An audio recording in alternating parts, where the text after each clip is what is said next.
The following program is made possible in part by the generous support of Harry Belafonte, Brooklyn Union, and New York National Bank.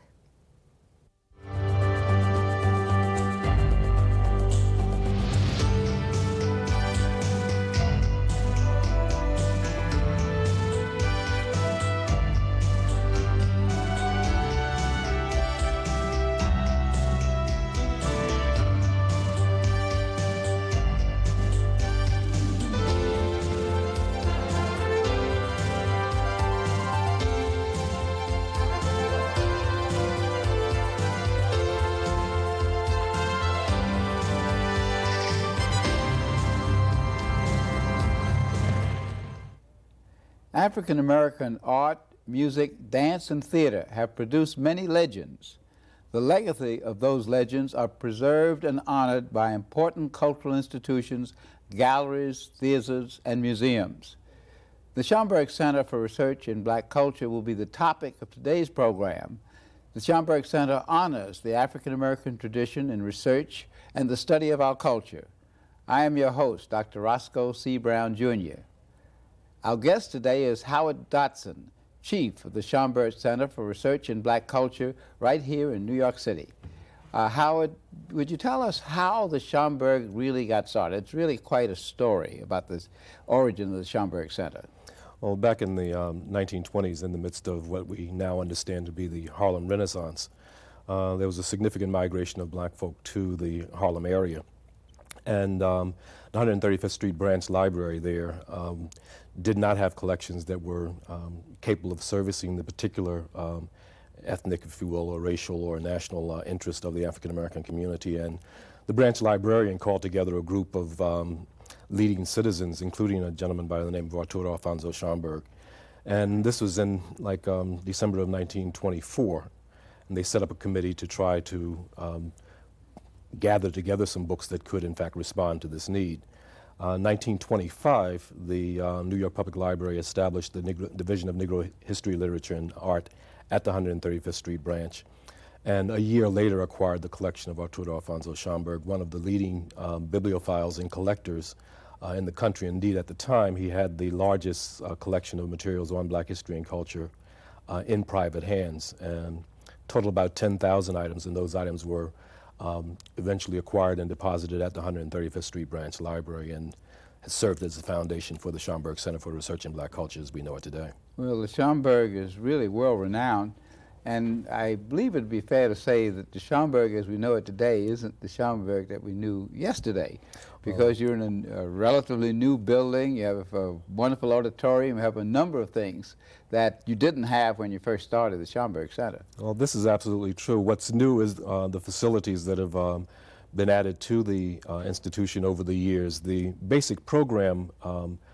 focus and orientation, however, has remained fairly constant in that Mr. Schomburg, by way of example, was developed exhibitions that were presented at the library before his collection was actually acquired. So exhibitions have been a part of the tradition of the center from its inception.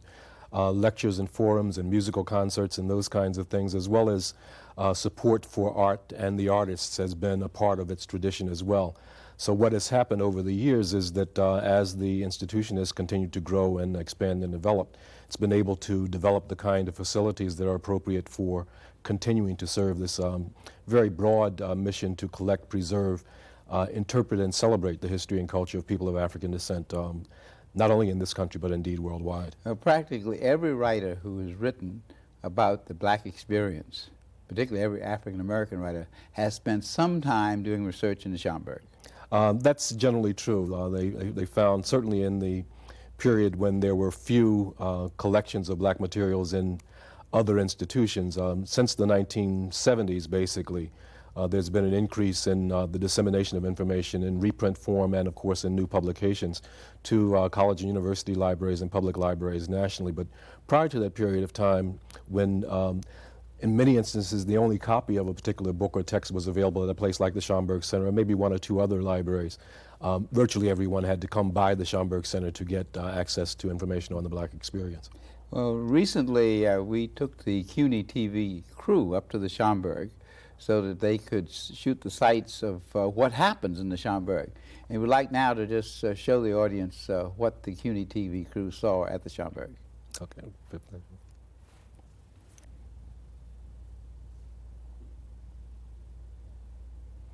The Schomburg Center, of course, is located at the corner of 135th and Lenox Avenue, right in the heart of Harlem. It's been in that general location for more than 68 years. The building we're seeing now is the main facility of the Schomburg Center, constructed in 1980.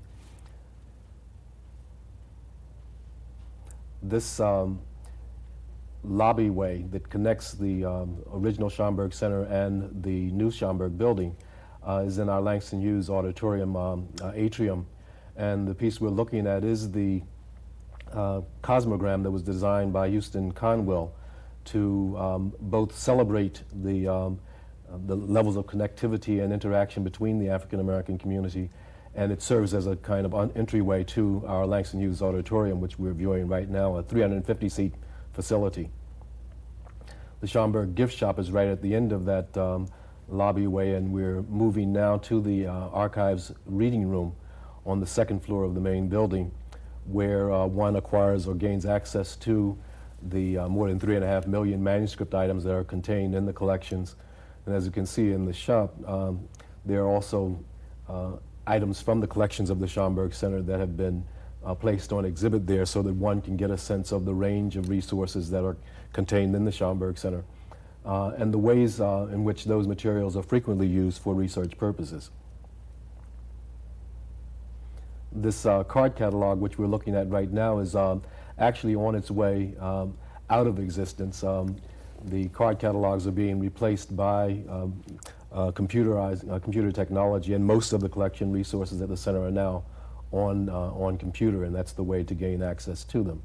These are additional items from the collections of the center dealing with Ethiopia.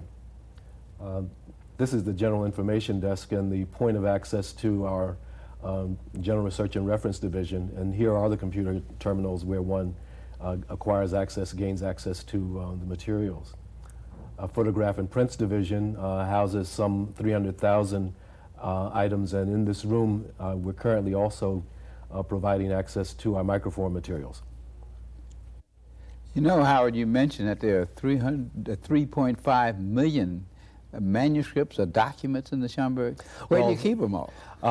We have a stack area that actually covers the full block of the building, and there are also, of course, stack areas in each of the special collection divisions. The manuscript holdings are the 3.5 million items are just a part of the total holdings, which are in excess of 5 million items in the collection today. And where are those still stored at the Schomburg? Most are stored at the Schomburg Center. We have some items that are off-site storage right now. While we are expanding our stack area, we're in the midst of a project to put in compact shelving, which will basically double the storage capacity of one of our main storage areas. And when that project is completed, those items that are in off-site storage will in fact be brought back and put into the building. Now, some of these publications are originals or one-only copies. Now, if I went to do some research, would I be able to actually use one of those original copies? Absolutely. We try to assess the user's need. In many instances, these one-of-a-kind objects have been filmed on microfilm, and so if the individual does not have to have direct physical access to the original item and can get the information from the microfilm, we encourage them to use that. But if there's a need to see the original item, then of course we make that available. And in some instances, we've treated the items so that they can in fact be handled. We frequently will ask the user to put on white gloves. We will frequently have, in the case of our photographic materials, they're in Mylar sleeves so that you can't touch them. We take extreme precautions to try to preserve the material, but the purpose for having it there is so that people can use it and gain access to the information. And if there's anything that you can't get the information from, then there really is no reason for us to have it at the center. Does someone have to be a member of the public library to be able to use the Schomburg? No, you do not have to be a member to use the research collections. We do have a membership program at the Schomburg Center, however, and it's primarily the principal vehicle by which individuals can gain up-to-date information about the events and programs and activities that are taking place at the center. If you take out a membership, then you're on a mailing list and you get regular monthly calendars as well as discounts on a variety of other services and programs that we offer at the center. Yeah, I receive those monthly calendars every month, and I find them very interesting. First of all, even if I can't attend, I just learn something from the calendars themselves. Well, it's hoped that the events and programs that we do will at least focus public attention on the issues that we've decided to present either in exhibition or in forum or in some kind of a performance program. That's our purpose in doing them. It's, we're a library first and foremost. We're committed to providing information to people, but we use our exhibitions and other programs as a means of focusing public attention on some issue or theme that we think is important in that history and culture, with the hope, the expectation that one will either come back to the library and study about that issue a little bit more in depth, or will go to their local bookstore and purchase a book and read about it, or in some other way take that issue up as something that they need to consider in a serious way. And also you provide a showcase for scholars. Some Absolutely. of these African-American scholars have really not met a lot of the people from the community, and this gives them a chance to meet the people from the community and vice versa. Yes, and we actually have a Scholars in Residence program where we provide an opportunity for scholars to come and spend from 6 months to a year working intensively in the collections of the center if they have a project that requires long-term access to the resources. It's a program that's funded by the National Endowment for the Humanities and the Aaron Diamond Foundation currently. And we actually provide stipends for the scholars so they can do the work. But we also bring in scholars from around the country and indeed at times around the world to present the results of their research to public audiences. And the Harlem audience, as you know, is a very informed audience, and frequently scholars tell me that they have a wonderful time presenting at our space, because they generally spend their time either talking to other scholars or talking to their students. And they're frequently not challenged as much by the level and quality of the questions that come from our audience as they receive there. Now, to what extent does the Schomburg focus on the diaspora as a whole, or to what extent does it focus on Africa or the Caribbean or the United States? Our collection responsibility is global. We collect materials on the African experience from all parts of the world. We have contracts with dealers in Europe, in Africa, in Latin America, in the Caribbean, et cetera, to ensure that we get copies of the most recent publications dealing with the African diaspora experience. We also, within the context of our own programming activity, try to deal with issues and themes that affect the African and African diasporan populations. Clearly, the strongest section of the collection deals with the African American experience, and within it, the New York and the Harlem experience. But we try to collect globally, and we try to offer programs that provide insights into the global African experience. How much of the black press in the States, in the United States, do you actually carry? Do you get their publication each week or each month? We subscribe to most of the leading black publications nationally. We also subscribe to newspapers and periodicals from Latin America and the Caribbean. Everything from the Gleaner from Jamaica to several of the newspapers from Nigeria and the Congo, Zaire, etc. And of course, those publications are published in French and Spanish and Portuguese and other languages as well as English. And so we collect them, but we also preserve them on microfilm, and we have a very substantial retrospective collection of these kinds of materials, so that people who want to know about things that were said or done in other countries of the black world can in fact come and look them up in the newspaper collections that we have. Now, for your exhibits, such as your African Zion exhibit, what criteria do you use in selecting one thing or another as the topic of the exhibit? Most of our exhibitions are based on the collections of the center. So one of the criteria is that we have sufficient body of material in the collections of the center to put together an exhibit on a given theme. A second criterion is that we try to do exhibits that will cut across the range of materials that we have in the collections and will provide the users and visitors with an opportunity to see both our interpretation of the particular theme, as well as to see the different kinds of resources that we have in the collections for the study and analysis and assessment of the Black experience worldwide. We also, in addition to organizing, presenting exhibits from our own collections, periodically bring in exhibits from other institutions that are on issues and themes that we think are of significance to the African community, and such was the case with the African Zion exhibition. Now, recently we took the CUNY television crew back to the Schomburg so that we could view the African Zion, the sacred art of Egypt, of Ethiopia, pardon me. And we want the audience to see some of this wonderful work.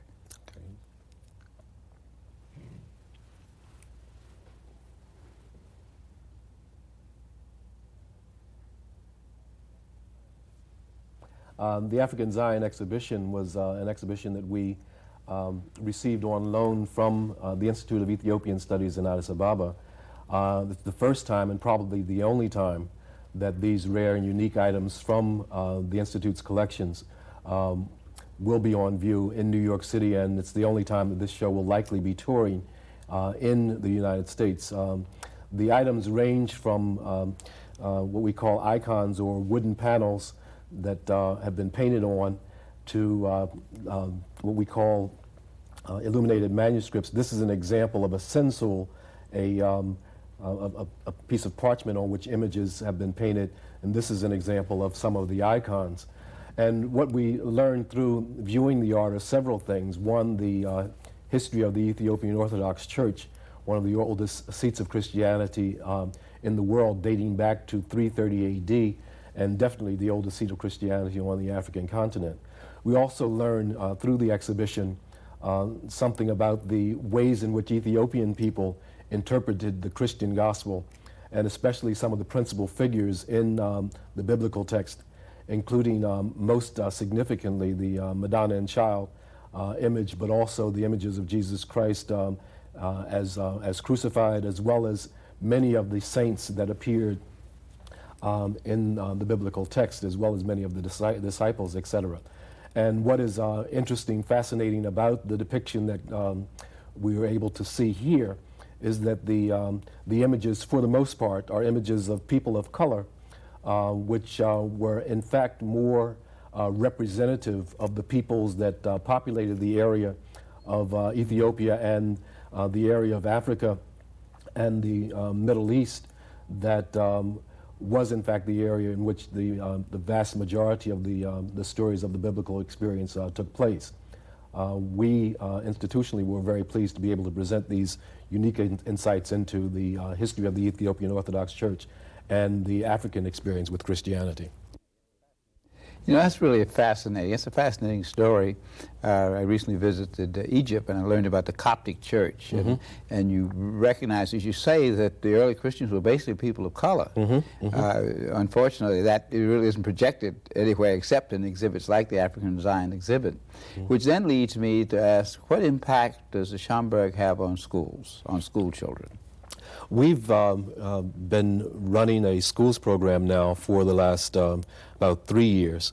And that particular program has three foci. One, we conduct each year a teacher's training workshop in which we bring together the leading scholars in African diaspora and studies on a series of themes, put them in a classroom with a group of 30 to 35 teachers from the greater New York City area. And they have an opportunity to fill in the gaps between what's available to them in the textbooks versus what's available in the field of scholarship in which the scholar is a specialist.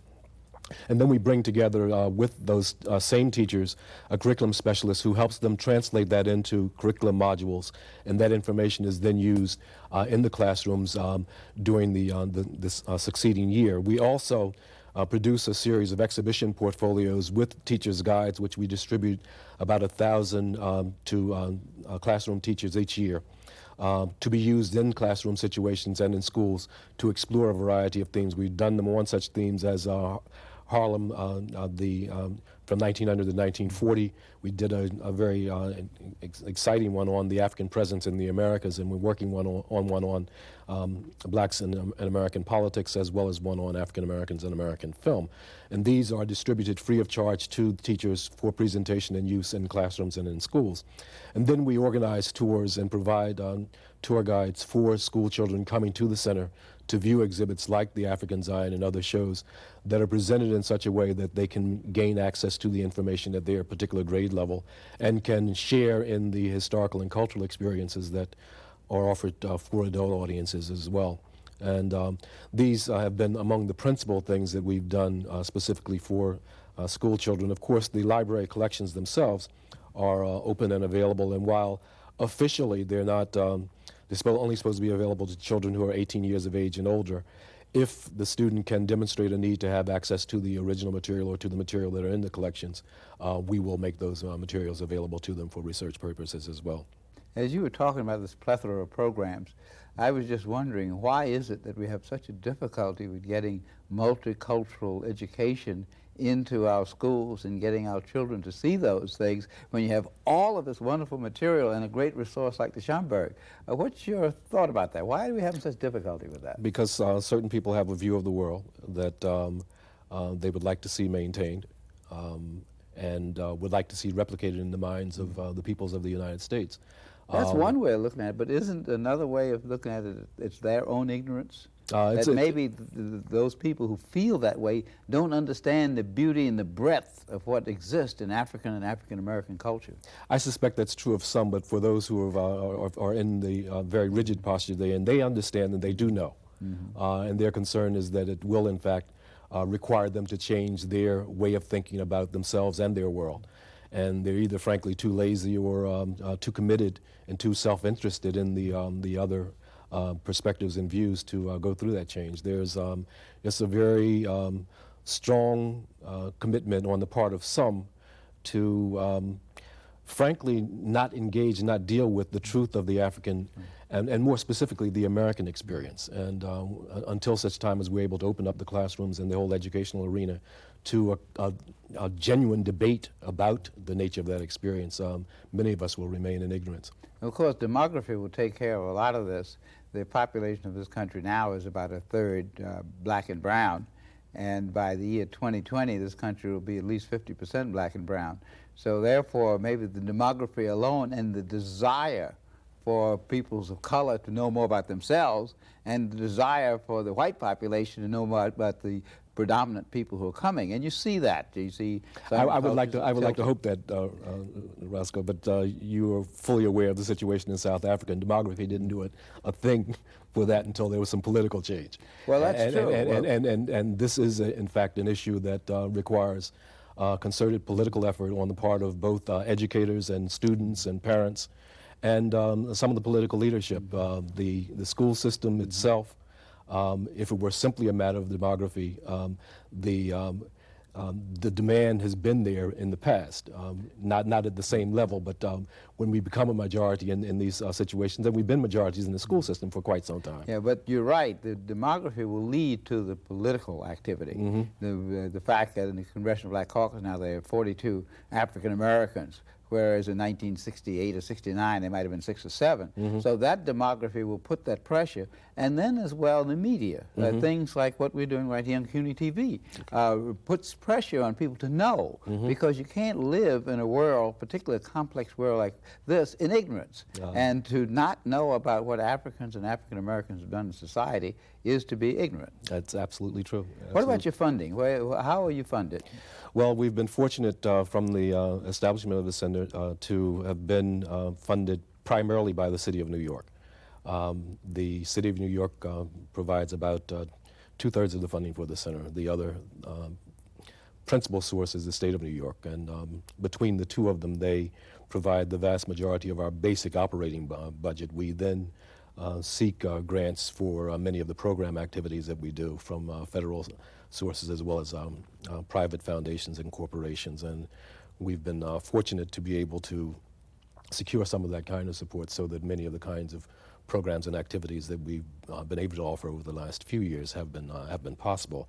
That is not to say that we don't have an ongoing need for funding support.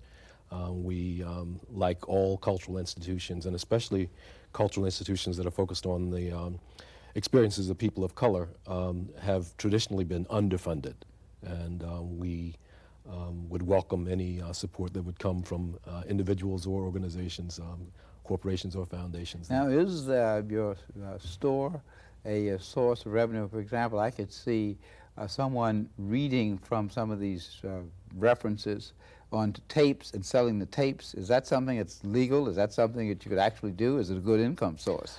Well, we're working with, our gift shop is in fact relatively new. It's into its third year, and we should, I think, break even this year for the first time.